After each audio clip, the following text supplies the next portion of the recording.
కానీ ఇక్కడ అసెంబ్లీ ఎన్నికల్లో ఓటమి, లోక్సభ ఎన్నికల్లో ఈసారి మొట్టమొదటిసారి లోక్సభ ప్రాతినిధ్యం లేదు పార్టీకి. ఇది రివైవ్ కావడానికి బహుశా ఎంతకాలం పట్టొచ్చని.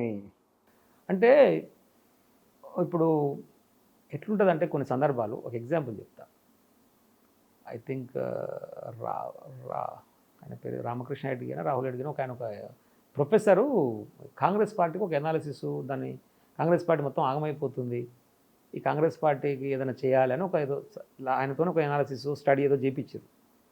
ఆయన కూడా చేసి కొన్ని ప్రక్షాళన చేసి గీలకి అవకాశాలు ఇట్లా తీసుకురావాలి, కొంచెం యూత్ని అడ్జస్ట్ చేయాలని చెప్పి ఆ క్రమంలోనే వచ్చింది మీకు ఎన్ఎస్యూలో within the party elections పెడతారు కదా, ఎన్ఎస్యూ ఎన్నుకోవడానికి నాయకత్వం. సేమ్ యూత్ కాంగ్రెస్ కూడా within the party elections అవన్నీ ఆయన చేసిన సజెషన్స్లోకి వెళ్ళి వచ్చినాయి.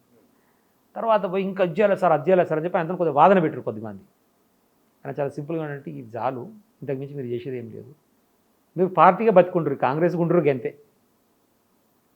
కాంగ్రెస్ అట్లా బతికుంటే అవతల పక్క ఉన్నటువంటి బీజేపీ మీద వ్యతిరేకతను వాడు వద్దు అనుకున్న రోజు నీకు వేస్తారు అంతే.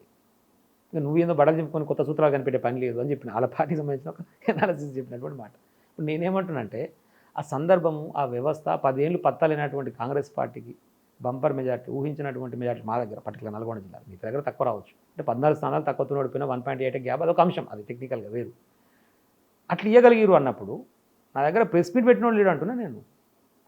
మనం కూడా ఏం చేస్తామంటే ప్రజాక్షేత్రంలో ప్రజల పక్షాన వీళ్ళు చెప్పినటువంటి ఏ హామీని నెరవేర్చడం సాధ్యం కాదు, రేవంత్ రెడ్డికి అసలే సాధ్యం కాదు, సబ్జెక్ట్ అవగాహన జీరో, అర్థం చేసుకునేటువంటి అది కూడా లేదు ఆయన అక్కడ, తెలియదు ఎవరికైనా తెలియదు, పరిపాలకునికైనా. నేను ఎమ్మెల్యే గెలవగానే కూడా నాకు మాత్రం డిపార్ట్మెంట్ తెలుస్తుంది. కానీ ఉత్సాహం ఉండాలి, తెలుసుకోవాలనేటువంటి ఉత్సుకత ఉండాలి. అది ఆయనకు తెలుసుకోవాలని ఉత్సాహం లేదు, ఉత్సుకత లేదు. పబ్లిక్ ఏదైనా చేద్దామనేది అసలే లేదు. మా అన్నకే షాకప్ప చెప్దాం, చిన్నకే షాకప్ప చెప్దాం, ఏళ్ళ పైసలు దొరికితే మనం ఎట్టు చేసుకున్నాం, దీని మీద ఉన్న కాన్సన్ట్రేషను, పబ్లిక్ ఏం చేస్తే లాభం జరుగుతున్నటువంటి కాన్సన్ట్రేషన్ లేదు. కాబట్టి వాటి మీద మంది శాతం ప్రశ్నించాలిగా, పబ్లిక్ పక్షాన ప్రశ్నిస్తూ మళ్ళీ పబ్లిక్ మధ్యనే ఉంటూ సాధ్యమైనంత తొందరగా రివైవ్ అవుతుంది. ఇప్పుడు జనరల్గా మళ్ళీ అసెంబ్లీ ఎన్నికలకు వచ్చే నాటికి అల్టిమేట్గా ఎవరికి ఇష్టం ఉన్నా లేకున్నా ఆల్టర్నేట్గా కేసీఆర్ గారే కనపడతారు తప్ప మిగతా పార్టీలు కనపడవు, మిగతా నాయకత్వం కనపడవు. కాబట్టి అసెంబ్లీ ఎన్నికలు ఎప్పుడు వచ్చినా 200% బీఆర్ఎస్ పార్టీ జెండా ఎగరడం ఖాయం. నేను ఇవాళ మీకు చెప్తున్నా, రాసి పెట్టుకోండి. రేపు ఎన్నికలలో ఎవడైతే బీఆర్ఎస్ బీఫామ్ తెచ్చుకుంటాడో వాడు అదృష్టవంతుడు. అంతేనా? అంతే, మీరు రాసి పెట్టుకోండి, వాళ్ళు చెప్తున్నాను. కానీ మరి పోయిన వాళ్ళు మరికొంతమంది పోతారని కూడా నేనేమంటున్నా, ఇప్పుడు కాంగ్రెస్ పార్టీలో గెలిచిన వాళ్ళు ఎవరండి నాకు అర్థం కాదు. దాదాపు 50 మంది కొత్త వాళ్ళు, పేర్లైనా తెలుసా? వారం రోజుల ముందర వీఐపీ లెక్క, సెలబ్రిటీ లెక్క వచ్చి డైరెక్ట్ నామినేషన్లు వేసారు. ఇప్పుడు పాలకుర్తిలో గెలిచినామని అనుకుందాం, అక్కడ నారాయణపేటలో గెలిచిన అమ్మాయి పర్ణికారెడ్డి ఎవరు ఉన్నారు వాళ్ళు అనుకుందాం. ఈవెన్ సామేల్ గారు నా మీద గెలిచిన 10 రోజుల ముందే కదా, 10-15 రోజుల ముందు కాంగ్రెస్లో పోయింది, మన పార్టీలో ఉండే కదా. కాబట్టి ఇవన్నీ ఉండవంటున్నా నేను. బీఆర్ఎస్ పార్టీ బీఫామ్ తీసుకొని పోయి పోటీ చేసినవాడు అదృష్టవంతుడు. ఈ రాష్ట్రాన్ని అర్థం చేసుకోవాలంటే, ఈ రాష్ట్ర పరిస్థితులను అవగతం చేసుకోవాలంటే, వాటిని అభివృద్ధి చేయాలంటే, ఆ అభివృద్ధిలో నుంచి సంక్షేమ కార్యక్రమాలని ప్రజలకు అందించాలంటే కేసీఆర్ గారితో మాత్రమే సాధ్యమైంది, వేరే వాళ్ళతో కాదు. అర్థం కావాలి, కల్చర్ అర్థం కావాలి, పబ్లిక్ మైండ్ సెట్ అర్థం కావాలి, పబ్లిక్ అవసరం అర్థం కావాలి. ఇవి ఏవి వాళ్ళకి పట్టుండవు. రేవంత్ రెడ్డి గారికి తెలియదండి, ఆయన తెలంగాణ ఉద్యమంలో ఉన్నోడు కాదు. తెలంగాణ ఉద్యమంలో ఉన్నోడా? తెలవందే గెలిచిండా? ఏది గెలిచుడు? ముఖ్యమంత్రి అంటే తెలవంది. ముఖ్యమంత్రి అయితే అందుకు ఎమ్మెల్యే అయితే చాలు కదా, తెలియాల్సిన అవసరం ఉంది. ముఖ్యమంత్రి అయితే ఎమ్మెల్యే కావాలి, లేకపోతే ఎమ్మెల్సీ కావాలి తప్ప. పబ్లిక్ నాడి, పబ్లిక్ పల్స్ పట్టు. అదే అంటున్నా నేను, ముఖ్యమంత్రి అయితే కావాల్సింది ఎమ్మెల్యే కావాలి, లేకపోతే ఎమ్మెల్సీ కావాలి. వాళ్ళందరూ కలిసి కదా ముఖ్యమంత్రి ఎన్నుకోవాల్సింది. ఒక్క సబ్జెక్ట్ గురించి రివ్యూ చెప్పండి. ఇప్పటివరకు ఏం చేసాడు? పంట పొలాలు పరిశీలనకు పోయినాం, ఎంత పంట ఎండిపోయింది అనేది లేదు, ఎంతమంది చచ్చిపోయారు రైతులు లేదు, తప్పు మీరు అన్నారు, మేము పంపించాం కదా ఏమంటే 24 గంటలు ఇవ్వమంటే, మరి దాని మీద ఏదిపోరు?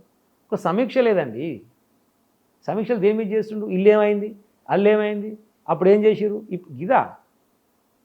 అరే మొన్నటిదాకా వచ్చిన 24 గంటల కరెంటు నువ్వు ఎందుకు వెళ్ళిపెట్టు, మొన్నటిదాకా నడిపురు అట నడిపురు అంటే అయ్యేపోద్ది కదా అంటున్నా. తెలియకపోతే దాన్ని ఇంకేందో చేయబోతా అనుకుని చేస్తే ఎట్లా? నేను చెప్పే పాయింట్ అది. నిజంగా అవగా నాకు వ్యక్తిగతంగా రేవంత్ గారి మరి ఏం లేదు. ఫస్ట్ టైంలో ఇద్దరం కలిసి ఎమ్మెల్యేలు అసెంబ్లీలో 14 నుంచి 18 దాకా ఇద్దరం ఎమ్మెల్యేలు కదా అసెంబ్లీలో కలిసేది, లాబీలో మంచి మాట్లాడేది. ఆయన కూడా సబ్జెక్ట్ కొన్ని మాట్లాడేటప్పుడు మాకంటే సీనియర్ కాబట్టి అది ఎట్లుంటుంది డిస్కస్ చేసేది, అది వేరే విషయం. కానీ ముఖ్యమంత్రిగా పనిచేయాలనుకున్నప్పుడు తెలియని విషయాలను తెలుసుకోవాలి, తెలుసుకునే ప్రయత్నం చేయాలి. పబ్లిక్ మంచి చేయాలంటే ఏం చేయాలనేది ఏమంటుందంటే స్పిన్ ఎకానమీని ఎట్లా డెవలప్ చేయాలనేది కేసీఆర్ గారు తప్ప మనకి అర్థం కాలేదు.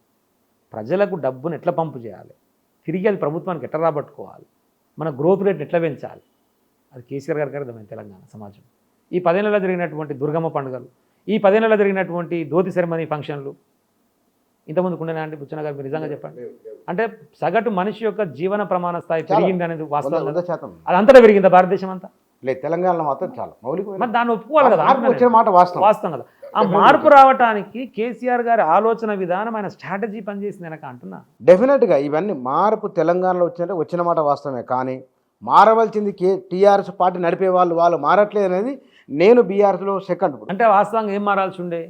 ఏమో పబ్లిక్ నేను గంట సేపు మాట్లాడినా కూడా మీరు ఇప్పటికి ఏం మాట్లాడారంటే మేము బాగానే ఉన్నాం, మేము బాగున్నాం అంటలేదు. పబ్లిక్ నేను ఇప్పుడు చాలా స్పష్టంగా చెప్పిన, మేము వ్యక్తిగతంగా మార్చుకోవాల్సి ఉంటే కూడా మార్చుకొని మళ్ళీ ప్రజల పక్షాన కొట్లాడి మళ్ళీ రేపు మేమే నిలబడతాం, రేపు కేసీఆర్ గారు ముఖ్యమంత్రి అవుతారు, మళ్ళీ నేను ఎమ్మెల్యేగా. మీ లోపాలు సవరించుకుంటున్నారా అది చెప్పండి ఫస్ట్.